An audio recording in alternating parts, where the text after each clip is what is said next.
Riavana malala rehetra amin'ny tompo ho aminareo ny fahasoavana sy ny fiadanana avy amin'Andriamanitra raintsika sy Jesosy Kristy mpamonjy antsika. Amen. Fifaliana ho antsika riavana ny amin'ny fandaminany ny fiainantsika, indrindra ny fandaminany ny fiainan'ny Sampana Fifohazana amin'ny alalan'ny reto zanaky ny fifohazana dia hitantsika ny amin'izao fanamina vaovao izao. Mialohany hanomboantsika ny fanompoam-pivavahana izay ho tanterahintsika eto dia iombony isika ho amin'ny fanokanana izao fanamina izao. Mangataka anareo hitodika aty amin'ny alitara. Hoy ny soratra masina hoe amin'ny anaran'ny Tompo manao hoe fahita fio Jesosy Kristy Tompo ary aza miahy ny amin'ny nofo hatanteraka ny filany. Hivavaka isika. Andriamanitra ray sy zanaka ary fanahy masina misaotra mankasitraka anao zahay. Fa Andriamanitra tia dia tianay tokoa ianao ary Andriamanitra miahy ny fiainanay. Misaotra anao zahay Andriamanitra Tompo rainay izay an-danitra fa ianao tokoa no miantso anay, miantso ireto zanaky ny fifohazana ho amin'ny fiderananao Andriamanitra, ho amin'ny fanomponanao Andriamanitra ihany koa. Dia misaotra sy mankasitraka anao zahay. Ary ao anatin'izany Andriamanitra dia tsy miantso fotsiny ianao, fa miahy amin'ny lafiny manontolo. Ankehitriny Andriamanitra dia mahazo ireto fanamina vaovao izao indray, ireto zanaky ny fifohazana ireto entina hiderana sy hanompoana anao Andriamanitra. Izany fanamina izany Andriamanitra dia hoentina eto anatrehanao, ko mangataka aminao zahay amin'ny masino zany, mba tena hoentina ho fiderana ny anaranao. Dia ny tsirairay avy ihany koa Andriamanitra mba tena ho feno ny fahamasinanao, ka dia ny voninahitra Andriamanitra no iseho amin'ny fiderana rehetra izay ho tanterahin'izy ireo. Dia ianao Andriamanitra mihitsy no hitarika amin'ny alalan'ny fanahy masina amin'ny zavatra rehetra izay ho atao. Dia mino somatoko izay Andriamanitra fa na aiza na oviana no entina hanatanterahana ny fiderananao ary hoentina hiakanjona izao fanamina izao, dia ny voninahitra Andriamanitra irery ihany no iseho, satria no ianao mihitsy no efa nanokana izany, nanamasina izany hoentina ho fiderananao. Dia mino somatoko izay Andriamanitra fa renao zany vavaka izany, fa ataonay amin'ny anaran'i Jesosy Kristy Tompo sy mpamonjy anay. Amen. Ho tanterahin'ny Tompo aminareo izao tsodrano izao. Andriamanitra ny fiadanana ny hamasina nareo samy ho tanteraka, ka ao arovana avokoa ny fanahinareo, ny ainareo, ny tenanareo ho tanteraka tsy hanatsiny amin'ny fiavian'i Jesosy Tompontsika. Ombanareo izy, hitay anareo izy, hanamasina anareo izy amin'ny androm-piainanareo sy ny fiderana ho tanterahinareo. Amen. Andriamanitra irery ny voninahitra amin'ny anaran'ny Ray sy ny Zanaka ary ny fanahy masina. Amen. Hira 770 andeo ataontsika azon'izy ireo mamonjy ny toerana sy iomanantsika ho amin'ny fanatanterahana ny fanompoam-pivavahana. Hira 770. Tarina avy hatrany fa mbola tsy eo ny mpitendry.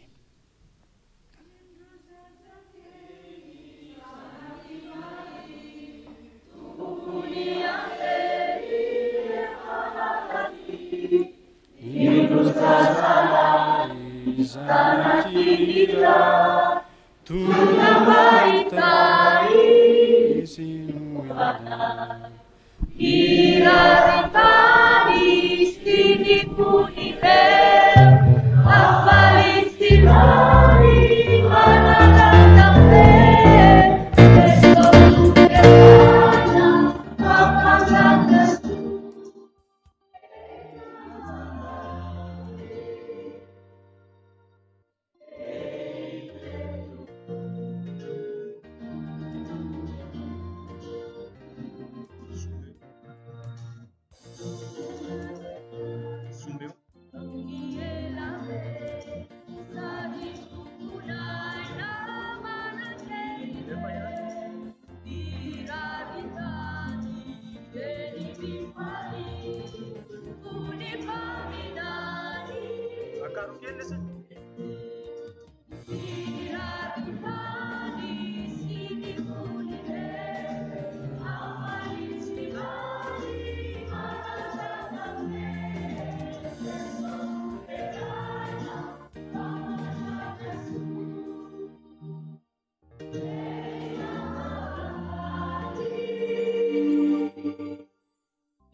Alarobia 2 Desambra taona 2024 andro fahaefatra ny amin'ny ankalazantsika n'Andriamanitra amin'izao herinandro sambatra izao izay mbola banjinantsika hatrany loha hevitra hoe any tompo ny fanjakana ho anareo rehetra malala an'Andriamanitra sady voantso ny masina ho aminareo anie ny fahasoavana sy ny fiadanana avy amin'Andriamanitra ray sy Jesosy Kristy tompo hidera sy hisaotra an'Andriamanitra isika amin'ny alalan'ny famakiantsika ny salamo fa 5:7 Salamo fa 5:7 raisintsika ery amin'ny andinin'ny 9 ka tsahatra amin'ny andinin'ny 120 farany.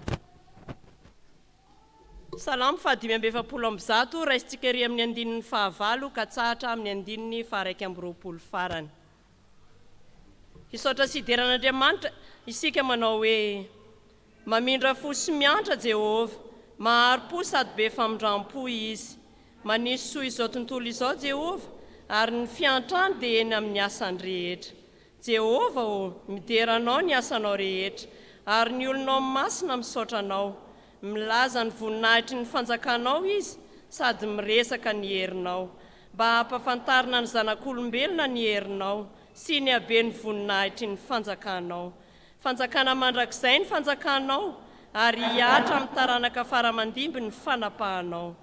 Jehova manohana izay rehetra efa ho lavo, sy mampitraka izay rehetra mitanondrika. Ny masony izao rehetra izao miandrandranao, ary ianao manome azy ny anina ny amin'ny fotoany. Manokatra ny tananao ianao, ka mahavoky soa ny zava-miaina rehetra. Marina Jehova amin'ny lalany rehetra, sady mamindra fo amin'ny asany rehetra. Jehova dia eo akaikin'izay rehetra miantso azy, dia izay rehetra miantso azy marina tokoa. Hanefa ny iriny izay matahotra azy izy, ary iainy ny fitarainany ka hamonjy azy. Miaro izay rehetra tia azy Jehova, fa ny ratsy fanahy rehetra kosa haringany. Ny fideranan'i Jehova no tenenin'ny vavako, ary aoka ny nofo rehetra ankalaza ny anaran'ny masina mandrakizay doria. Amen. Ataontsika ny laharan-kira FFPM laharana fa 5:20 ka ny andinin'ny voalohany sy ny andinin'ny fahaefatra no iarahantsika amin'ny redona.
Andriamanitra ray zanaka fanahy masino, mamindra fo sy miantra tokoa ianao, ary mendrika omem-boninahitra, satria ianao ny mpanjakana izao rehetra izao, ianao no namorona azy, ianao no miazona azy, ary ianao ihany koa no mikarakara azy. Anisan'izany izay olombelon'Andriamanitra. Andriamanitra mitsinjo ny fiainanay tokoa ianao, ary mampiseho ny fitiavanao aminay mandrakariva. Satria ny fitantananao anay no mbola mahatonga anay eto amin'izao Alarobia tolakandro izao mba hanompo anao. Koa indrehetra izahay mideranao, mankalaza anao aty an-tranonao, haneo ny fiombonanay ao amin'ny Jesosy Kristy tomponay. Koa ny fiderana rehetra izay fanomezam-boninahitra rehetra taonay ho anao Andriamanitra dia raiso izany ho mendrika ny voninahitra. Satria ny fonay, ny sainay, ny fanahinay, eniny aminay manontolo no entinay manolotra izany fiderana ho anao izany. Dia mba ho anitra ny kasitrana eo anatrehanao ny izao fivoriana amin'ny masina tanterahanay izao. Noho ny amin'ny fiasan'ny fanahy masina ty aminay sy ny herin'ny finoana ty anatinay, dia mba hompino voninanao ny marina tokoa izahay, ary iaiky sy anambara ny lazany herinao sy ny voninahitry ny fanjakanao, ka tsy tahaka ny diranay teto no ivoanay eto, fa tena pino resy lahatra hidera ny anaranao masina mandrakariva izahay, rehefa mody any an-tokantranonay sy any amin'ny fiarahamonina izay misy anay tsirairay avy reto, koa dia sandratray amin'ny anaranao Jesosy Kristy izany vavaka izany. Amen. Petraka ny fiangonana. Tonga sahady eo amin'ny fankalazana ny tenin'Andriamanitra isika, dia ataontsika ny laharan-kira FFPM 720 sy 700 ka ny 120 ihany no redonitsika. 720 sy 700 ka ny 120 ihany.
Izany dia hitantsika ao amin'ny Daniela toko 4 andininy 7 ka hatramin'ny 7 Daniela toko 4 andininy 7 ka hatramin'ny 7 amin'ny anaran'i Jesosy. Raha mbola teo ambavan'ny mpanjaka ihany ny teny, dia nisy feo lasaka avy tany an-danitra nanao hoe: ry Nebokadnesara mpanjaka, ianao indrindra no anaovana hoe ny fanjakana ny ala taminao, fa horohana hiala amin'ny olona ianao ka ho any amin'ny bibidimy fonenanao. Ampinanana ahitra toy ny omby ianao, ary fetrandro 7 no lanina aminao ambara-pahafatatrao fa avy indrindra amin'ny manapaka amin'ny fanjakan'ny olona ka manome izany ho an'izay tiany. Tamin'izay indrindra nahatanterahany izany tamin'ny Nebokadnesara, fa noroahina niala tamin'ny olona izy ka nihinana ahitra toy ny omby, ary ny tenany dia kotsany andon'ny lanitra ambara-panirian'ny volony ho toy ny an'ny voromahery, ary ny hohony ho toy ny an'ny vorona. Ary rehefa tapitra ny andro, izao Nebokadnesara nanandrandra ny masoko tamin'ny lanitra, ary nody tamiko indray ny saiko, ka dia nisaotra ny avy indrindra aho, ary nidera sy nankalaza izay velona mandrakizay. Ny fanapahany dia fanapahana mandrakizay, ary ny fanjakany ahatratra ny taranaka faramandimby, ary ny mpona rehetra etỳ an-tany atao tsinotsinona, ary manao izay sitrapony amin'ireo be any an-danitra sy amin'ny mponina etỳ an-tany izy, ary tsy misy mahasakana azy na manao aminy hoe inona no ataonao. Tamin'izay dia nody tamiko ny saiko, ary nody tamiko koa ny fahalebiazako sy ny voninahitro ho tabian'ny fanjakako, ary ny mpanolotsaiko sy ny andrian-dahiko ny katsakay, ka nampitoerana teo amin'ny fanjakako aho, sady nanampy ho ahy ny fahalebiazana malaza. Koa amin'izany, izao Nebokadnesara midera sy manandratra ary mankalaza ny mpanjakan'ny lanitra, marina avokoa ny asany rehetra, ary araka ny rariny lalàny, ary izay mandeha amin'ny fiavina vonana dia hainy ahetra. Amen. Mbola tohizantsika ny vakiteny, izany titantsika ao amin'ny Apokalipsy toko 5, andiny 17 sy 18. Apokalipsy toko 5, andiny 17 ka hatramin'ny 18, amin'ny anaran'i Jesosy. Ary izao zavatra rehetra izao, na izay any an-danitra, na izay ety ambony tany, sy any ambany tany, na izay any an-dranomasina, mba amin'izay rehetra ao anatiny, dia reko samy nanao hoe: ho an'ilay mipetraka eo ambony seza fiandrianana, sy ho an'ny zanak'ondry neny saotra, sy ny azy, sy ny voninahitra, ary ny fanjakana mandrakizay, ary ny zava-manan'aina 4 nanao hoe: amen. Ary ny loha olona dia ny ankohoka ka ny vavaka. Amen. Faranantsika ny famakiana ny teny soratra masina, izany dia hita ao amin'ny Luka toko 17, andiny 12 ka hatramin'ny 17. Luka toko 17, andiny 12 ka hatramin'ny 17. Rehefa hita dia vakintsika eo am-pitsanganana. Amin'ny anaran'i Jesosy. Ary Jesosy nandeha nitety ny tanàna sy ny vohitra, nampianatra sady nandrosaka ny Jerosalema. Ary hoy ny anankiray taminy: Tompoko, moa vitsy va ny vonjena? Ary hoy izy tamin'ny olona: misese hiditra amin'ny varavarana etsy ianareo, fa hoy izao aminareo: maro no hitady hiditra, fa tsy ho afaka. Rehefa mitsangana ny tompon'ny trano ka manidy ny varavarana, ary ianareo mijanona eo ala-trano mandondona ny varavarana ka manao hoe: Tompoko, voay izahay, dia hamaly izy ka hanao aminareo hoe: tsy fantatro na avy taiza na avy taiza ianareo. Ary amin'izany ianareo dia hanao hoe: nihinana sy nisotro teo anatrehanao izahay, ary nampianatra teny an-dalambenay ianao. Fa izy iteny hoe: lazaiko aminareo, tsy fantatro na avy taiza ianareo. Miala amiko ianareo rehetra mpanao meloka. Any no isy ny fitomanina sy ny fikotrohanify. Raha mahita ny Abrahama sy Isaka sy Jakoba ary ny mpaminany rehetra eo amin'ny fanjakan'Andriamanitra ianareo, fa ny tenanareo kosa dia voaroka any ivelany. Ary ho tonga avy any atsinanana sy avy any andrefana, ary avy any avaratra sy avy any atsimo ireny, ka hipetraka ihinana eo amin'ny fanjakan'Andriamanitra.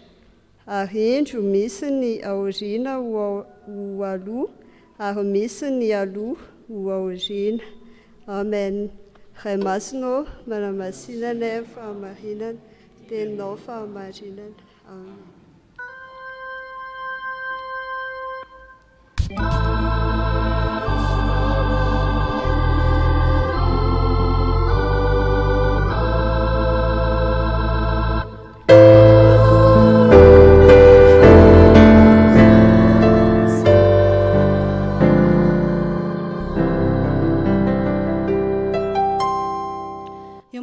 Tsika riavana. Tompo velom-pisaorana anao mandrakariva izahay, fa afaka namaky ny teny soratra masina izay andraisanay indray hafatra avy aminao. Anao tahaka ny Maria izay tanily eo amin'ny tongotrao, ka ny safidy ny anjara tsara andreza ny teninao izany. Fa ny anao masina no angatanay feny Tompo, na ho an'ny mpanomponao no fidinao hitondro izao teninao izao, tsy hanambara fa tsy ny sitraponao ane izy.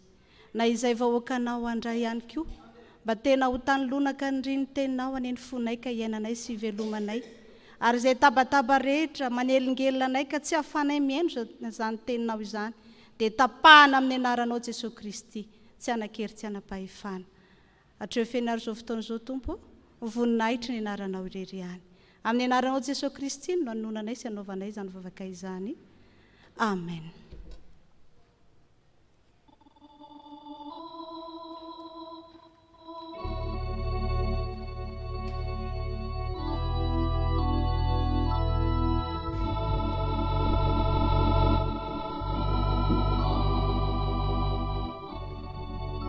Afaka mipetraka ny fiangonana.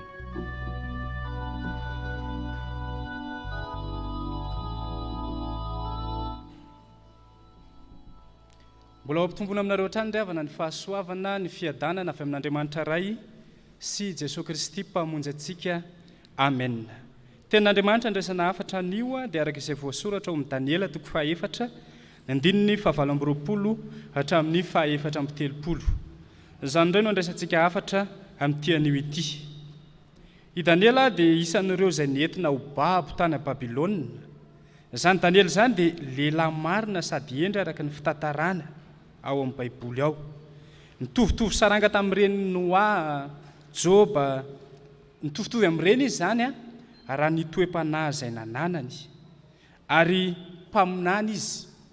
Ary ny faminaniana izay nentiny dia miavaka fa tsy tahaka ny an'ireo mpaminany sasany tahaka ny Ezekela, Jeremia sy ny sisa, fa miavaka ny azy satria fanambarana apokaliptika izay no nataony. Fantatsika tsara ny hoe apokaliptika fa hoe misy zavatra miafina ao dia aseho. Ohatrany hoe misarona voasarona ilay izy dia esorina iny saronana iny dia miseho ilay izy. Zany ny faminaniana izay nentin'ny Daniela. Fa eto amin'ity 4 ity dia ny amin'ilay nofon'ny Nebokadnezara mpanjaka ny Babilôna momba ilay hazo lehibe izay nokapaina ka nofehezina visivarana ny fotony no ambarana eo. Ilay nofon'ny Nebokadnezara hoe nisy hazo avo be, ngeza be zany hazo zany, ary tena efa tsaika nahatakatra ny lanitra mihitsy ary zany, ny raviny dia tsara tare. Kanefa tao anatin'izany no tonga ny hirak'Andriamanitra ny teny hoe kapao io hazo io ary fehezo visivarana ny fotony.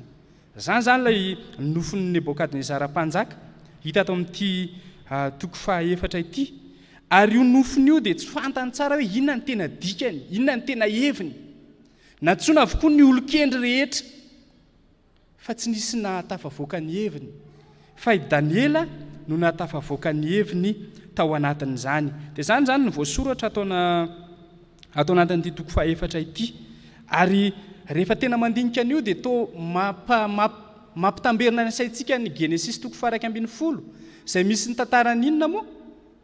Tilikambony Babela izay nataon'ny olona mba hifaninanana amin'Andriamanitra, hoe mahery ny olona. Andao ataontsika mihitsy ny tilikambo avo be ty hifaninanantsika amin'Andriamanitra. Fa tao anatin'iny dia inona ny nanjohan'ny olona? Nokorohan'Andriamanitra ny fiteny. Tsy nisy ny fankafantatra fiteny intsona, nisy famaizan'Andriamanitra tao. Dia tahaka izany ihany koa ity nofon'ny Nebokadnezara mpanjaka ity. Ary ny heviny dia nambarany Daniela mazava tsara, ary dia niatra tamin'ny mpanjaka izay niavonavona fatratra ilay heviny, araka izay heviny nanambarany Daniela azy. Inaran'ny lohahevitra ho raisitsika avy amin'izao tenin'Andriamanitra izao. Lohahevitra raisitsika dia izao hoe tompony fahefana ilay mpanjaka mandrakizay. Tompony fahefana ilay mpanjaka mandrakizay. Mandray izany lohahevitra izany isika satria rehefa mandinika tsara n'io tantara io isika dia hitantsika ny friarian'ny Nebokadnezara hoe zany tena mazana, zany mpanjaka lehibe, tsy misy tahaka ahy. Ka aseho miariary eo anatin'io tantara io fa tompony fahefana ilay mpanjaka mandrakizay. Tompony fahefana izy ka voalohany indrindra mampihetry ny mpiavinavina. Tompony fahefana ilay mpanjaka mandrakizay ka mampihetry ny mpiavinavina. Andinga rahantsika mamaky ny 7 sy ny 7 amin'izao Daniela 4 izao amin'ny anaran'ny Tompo manao hoe raha mbola teo ambavany mpanjaka ihany ny teny dia nisy feolatsaka avy an-danitra nanao hoe ry Nebokadnezara mpanjaka, ianao indrindra nanaovako hoe ny fanjakana niala taminao, fa horohana hiala amin'ny olona ianao ka ho any amin'ny bibidiny fonenanao, ampinanana ahitra toy ny omby ianao, ary fetrandro 7 no alaina aminao ambara fantatrao fa niavo indrindra ny mpanapaka amin'ny fanjakan'ny olona ka manome izany ho an'izay tiany. Mazava tsara ny ambarale tenin'Andriamanitra ny amin'ny hoe niavo indrindra no manapaka amin'ny fanjakan'ny olona. Fa ny olona izay apetrany eo dia hirany ihany na hoe nofidiny ihany, fa ny fanapahana dia tena ny Jehovah Andriamanitra. Fantatsika tsara izany Nebokadnezara izany fa mpanjaka lehibe sy nahery. Ary rehefa mijery ny tantara ao aloha ao dia tena nandresy firenena marobe io Nebokadnezara io, ary nahatsangana foto-drafitrasa be dia be teo amin'ny tanàna izay nisy azy. Vokatra izany a dia tonga ny rehare izy, tonga nanandra teny izy fa hoe izy no mahery. Ka na dia efa nasehon'Andriamanitra tamin'ny alalan'ny nofony araka ilay fanambarantsika teo aza ny anjoa izany fanjakana izany, ary nambarany Daniela mazava tsara izay heviny sy izay ho fahatanterahany izany, dia ny zava-nisy a dia tsy mba niraika tamin'izany izy, tsy mba taitra tamin'izany akory izy, fa ny tao an-tsainy dia hoe zany mahery, nitoko tena izy, ary nanambara mihitsy izy fa za mihitsy aza no tahaka ny Andriamanitra eto amin'ity Babilôna ity. Tena nanandra tena loatra izy, nitoko tamin'ny tenany izy, ary dia tsy niatra teo ny eo tokoa mantsy lay vokatra lay fanazavany Daniela lay nofony, tsy niatra teo ny eo, ka izany no natonga azy tsy taitra, tsy niraharaha, no diny tsy hita, na dia efa mazava tsara raha hoe fahamaizan'Andriamanitra io, ny fanjakanao ny ambara amin'io, ny fanjakaonao mantsy dia niroborobo fatratra, satria tamin'ny fotoanan'io Nebokadnezara io no tena teo amin'ny famirapiratany izany fanjakana Babilôna izany. Dia tao anatin'io nentina nanehoana hoe tahaka ny hazo be anankiray izay tena vokatra midoroboka avo, ary ny firenena rehetra dia tonga eo, ny voromanidina rehetra dia makeo avokoa, nentina nilazana ilay fanjakana io. Kanefa tao anatin'io dia nitenenina teo hoe ho tapahan'Andriamanitra io.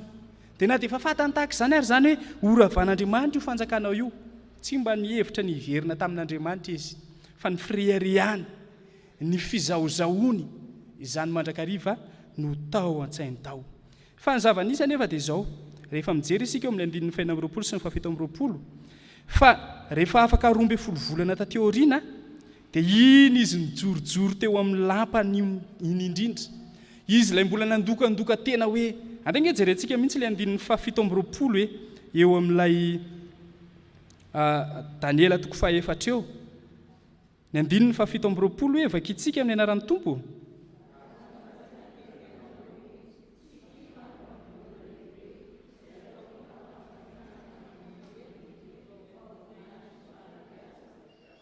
Zay le teny nataony, mbola nandokandoka tena, nanasoaso ny asa vitany ihany izy teo, fa tao anatin'iny indrindra teo no eo tapitapoka teo no tanteraka tamin'ny lay faminaniana, lay nofony izay fa nahazavain'ny Daniela, ary teo no eo dia very ny sainy, very sainy izy, ary noroahana hiala amin'ny olona araka ny ambara eo, tonga tahaka ny biby, ny rokahatra tahaka ny omby, izany hoe foana mihitsy ilay maha izy azy, araka ny ambarantsika teo dia mpanjaka lehibe mahery, be voninahitra izany Nebokadnezara izany, fa rehefa tonga ny fitsaran'Andriamanitra dia foana ny maha izy azy. Rehefa tonga ny fitsaran'Andriamanitra tsy hita intsony ny fiavinavonany, tsy nahatsiaro saina intsony izy, ary araka ny ambaran'ny mpandinika dia aretina io nahazo azy io, aretina io, ary mety mbola misy tranga tahaka an'io izany amin'izao fotoana izao, fa efa misy fanafodiny indray anefa hoe lasa manana toetra na biby lasa mihinana bozaka tahaka ny omby, aretina zany io, fa tsy fatam-piaviana teo dia tonga ho azy taminy, kanefa iny ilay famaizan'Andriamanitra izay efa nambarany. Ary ity tantaran'ny Nebokadnezara ity ravana dia tena mampiariary fa hainy olombelona dia tsinitsinina eo anatrehan'ny fahefan'ilay mpanjaka mandrakizay, na dia olona namiratra azy izy, tena tsinitsinina eo anatrehan'ny fahefan'ilay mpanjaka mandrakizay, ary anana ny fahefana tanteraka ny momba azy manontolo. Ary dia tena hitantsika taratra izany fa io Andriamanitra io mpanjaka mandrakizay io mitompo ny fahefana, ary dia masy mandidy amin'izay ataony izy, ary asehony fa tsy manana anjara ho aminy ny mpiavonavina sy izay mifaninana aminy. Araka ny ambarantsika teo, ny tantaran'ny tilikambony Babela, ny tao an-tsain'ireo olona ireo dia hoe andao isika hifaninana amin'Andriamanitra, fa tsy sitraka Andriamanitra izany, tsy tiana Andriamanitra izany, ary tsy manana anjara ho aminy ny olona izay miezaka hifaninana amin'Andriamanitra, miavonavina eo anatrehany. Fa mafisy ny ten'Andriamanitra eo amin'ny Luka toko 7:10 izany, ny 7:20 manao hoe fa izy teny hoe lazaiko aminareo, tsy fantatro na avitaizanareo, miala amiko ianareo rehetra mpanao meloka. Izany hoe araka ny ten'Andriamanitra dia aseho eto fa isany tsy ahatafiditra ao amin'ilay vavahady ho an'reto olona izay nandondona ireto ny elony tsy ahatafiditra azy ao anatin'ilay vavahady, tsy ahatafiditra azy ao anatin'ilay fanjakana, fa nasaina niala azy izy ireo satria mpanao meloka, mpamokatra eloka ozy izy ny dika teny hafa, mpamokatra eloka. Hoe ny olombelona zany dia tahaka ny orinasa, fa ny zavatra vokariny ao dia inona? Eloka, mpamokatra eloka. Ka tsy manana anjara, tsy mety tafiditra ao amin'ny fanjakan'ny lanitra zany mpamokatra eloka izany. Ary dia tena ariary ny eto izany rehetrarehetra izany. Ary tsy vitany hoe nasainy niala fotsiny niaraka ny anambarana eo fa noroahany mihitsy.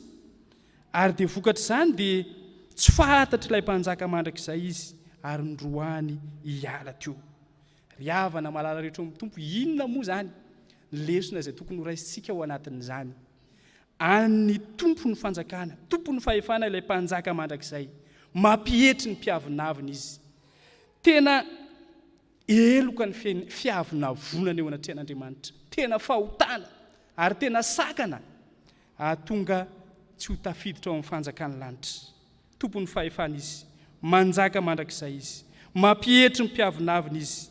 Araka nambara teo dia eloka eo anatrehan'ny avinavina, ko andeha isika riavana hifona, hibebaka eo anatrehan'Andriamanitra ny amin'izay mety endriky ny avinavina nataontsika teo anatrehan'Andriamanitra. Misy indray ny olona mieritreritra hoe betsy miteny ilay olona dia miavinavina, fa ilay avinavina izay resahana eto dia hoe ianao mifaninana amin'Andriamanitra, ianao ilay mametraka ny tenanao ho tahaka an'Andriamanitra, ianao ilay tsy mba mametraka an'Andriamanitra ho mpanjaka eo amin'ny fiainanao, mieritreritra ny tenanao mahavita tena, tsy mila an'Andriamanitra. Zany ilay avinavina izay ambara eto. Ka eloka eo anatrehan'Andriamanitra izany, ka hifonantsika, hibebahantsika eo anatrehan'Andriamanitra mba hatonga antsika tsy hiaran'ilay fitsaran'ilay mpanjaka mandrakizay. Fa faharoa dia izao riavana, tompon'ny fahefana ilay mpanjaka mandrakizay ka manandratra izay manaiky ny fahefany. Tompon'ny fahefana ilay mpanjaka mandrakizay ka manandratra izay manaiky ny fahefany.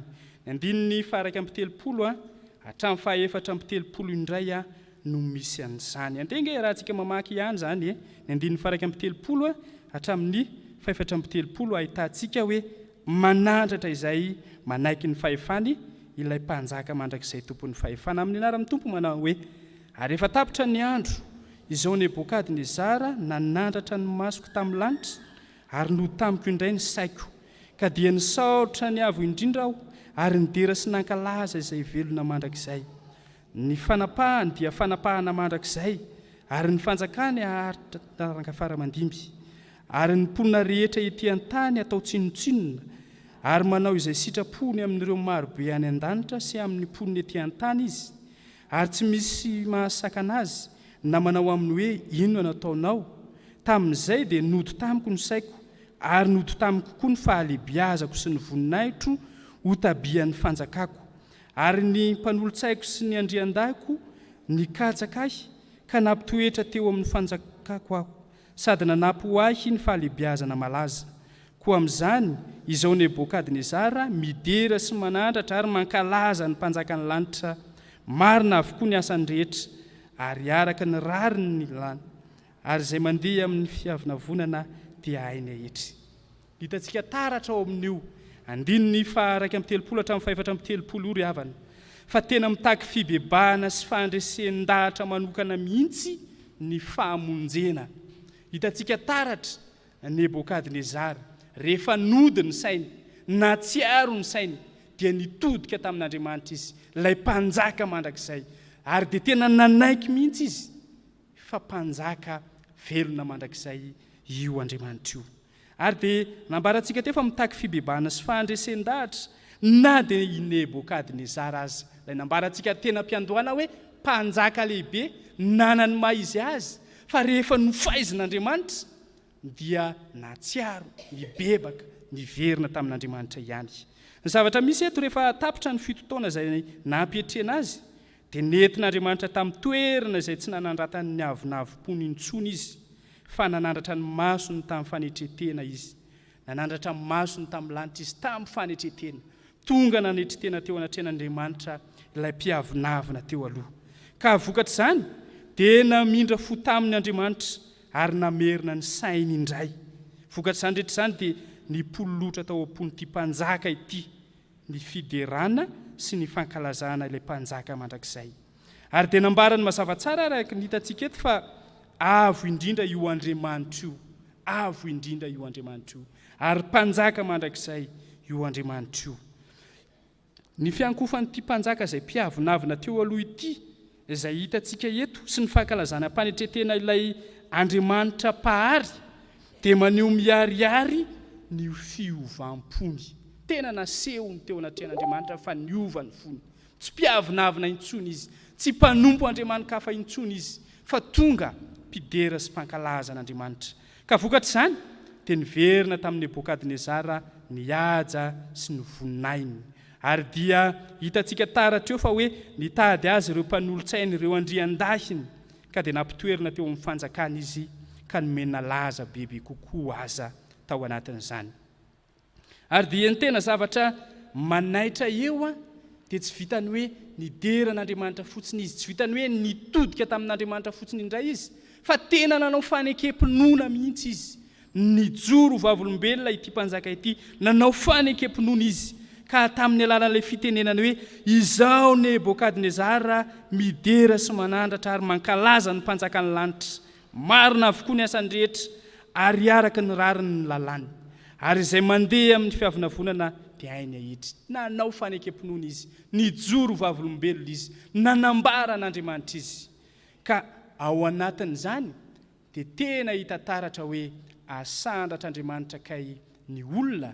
izay manaiky ny fahefany asandratr'Andriamanitra ny olona izay manaiky ny fahefany fa izy mantsy no tompon'ny fahefana ary hitantsika taratra ao anatin'ity tenin'Andriamanitra izay nambara eto ity koa rehefa tonga nitodika tamin'Andriamanitra ny Nebokadnezara ny fiainam-piderana tao anatiny nidera n'Andriamanitra izy nisaotra n'Andriamanitra izy nanandratra n'Andriamanitra ihany koa izy ka izany dia tena maneho fa tena manandanja ny fiderana sy ny fankalazana ilay mpanjaka mandrakizay ilay Jehovah Andriamanitra pahary atsika ary dia mafisy ny ten'Andriamanitra izay novakiana teo tokoa izany hoe mahazava-dehibe ny fiderana izany ao amin'ny Apokalipsy 5:17 dia manamafy ny amin'ny fiderana n'Andriamanitra satria Andriamanitra tompon'ny fahefana izy Andriamanitra manjaka mandrakizay izy ka mendrika ny hoderaina indrindra ary dia manamafy izany ho isika teo ny Apokalipsy 5:17 andenge iarahantsika mamaky izany amin'ny anaran'ny tompo manao hoe ary zao zavatra rehetra izao na izay any an-danitra na izay ety ambonin'ny tany sy any ambanin'ny tany na izay any an-dranomasina amin'izay rehetra anatiny dia reko samy nanao hoe ho an'ilay mipetraka eo ambony seza fiandrianana sy ho an'ny zanak'ondra ny eny saotra sy ny aja sy ny voninahitra ary ny fanjakana mandrakizay fiderana tsy manam-pahataperana fiderana mipolotra izany no ao anatin'ny olona izay navotan'ilay mpanjaka mandrakizay ary fiderana mipolotra mandrakizay ihany koa no asandratra ireo izay manaiky ny fahefan'io Andriamanitra io satria efa novonjeny izy efa nafahany izy fa isika rehetra koa ry havana olona efa manaiky ny fahefan'Andriamanitra eo amin'ny fiainantsika matoa isika tonga eto amin'izao tranon'Andriamanitra izao dia isika ilay manaiky ny fahefan'Andriamanitra isika ilay mankatoa ny fahefan'Andriamanitra isika ilay manaiky ny fahefan'i Jesosy Kristy ilay mpanjaka mandrakizay andeha ary isika hanandra-peo hankalaza azy fa mendrika azy izany fa izy no tompon'ny fahefana ary izy no mendrika hoderaina sy isaorana satria efa nanandratra antsika izy satria isika dia manaiky ny fahefany fendriavana dia izao tompon'ny fahefana ilay mpanjaka mandrakizay ka mampietry izay miavonavina eo anatrehana izy miantso antsika ary ny tenin'Andriamanitra andeha isika hanetry tena manoloana ny voninahitra ilay mpanjaka antsika tompon'ny fahefana ilay mpanjaka mandrakizay ka manandratra izay manaiky ny fahefana izy andeha isika hiaraka hanaiky fa azy ny fanjakana azy ny fahefana ka hidera sy ankalaza azy ho mandrakizay fa izany fiderana sy fankalazana an'Andriamanitra izany irery ihany no tanterahintsika rehefa tonga ny an-danitrany amin'ny fotoana izay andraisan'ilay mpanjaka mandrakizay atsika. Ho azy ny voninahitra ho aminareo ny fiadanana. Amen.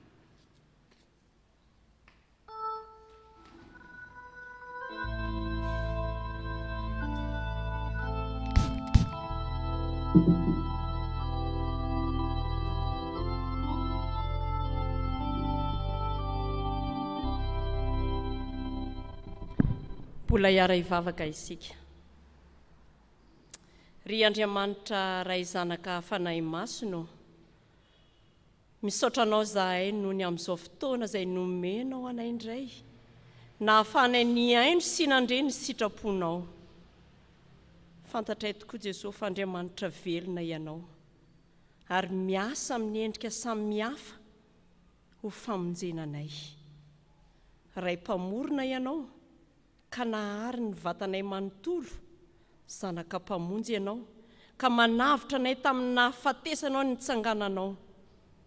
Fa nahamasina ianao, ka mpampahery sy mpampionina ary mpananatra anay. Misaotra anao izay ny amin'ny hafatra izay nomenao anay tamin'ity andro anio ity, nampahafantatra anay fa ka ilay tompon'ny fahefana, ilay mpanjaka mandrakizay, ka mampihetry ny mpiavonavina. Nampahafantatra anay ihany koa ianao, ka ilay tompon'ny fahefana, ilay mpanjaka mandrakizay, dia manandratra izay manaiky ny fahefana. Koa dia mideranao izahay, fa zavadalina tsy takatry ny sainay ny fahasoavanao sy ny fitiavanao, asehonao eo amin'ny fiainanay isan'andro isan'andro. Andriamanitra mahefa ny zavatra rehetra tokoa ianao, ny fahalebiazanao sy ny fahamarinanao dia efa nahariharinao taminay teo amin'ny asanao izany. Mifona sy mibebaka aminao izahay, satria tsy mba nandray anao izahay arak'izay tokony hinona ianao tokoa, fa ka ianao ilay Andriamanitra mampihetry ny mpiavonavina tokoa. Andriamanitra mamonjy anay amin'ny fahalemenay tokoa ianao, nantsonay sy nofidinao hanompo anao izahay, ka nomenao ny fanahy masina ho mpanohana sy mpitarika anay, ahatsapanay fa ka ianao ilay Andriamanitra avo indrindra, ka mampiova ny fo mpiavonavina. Mpamonjena ho anay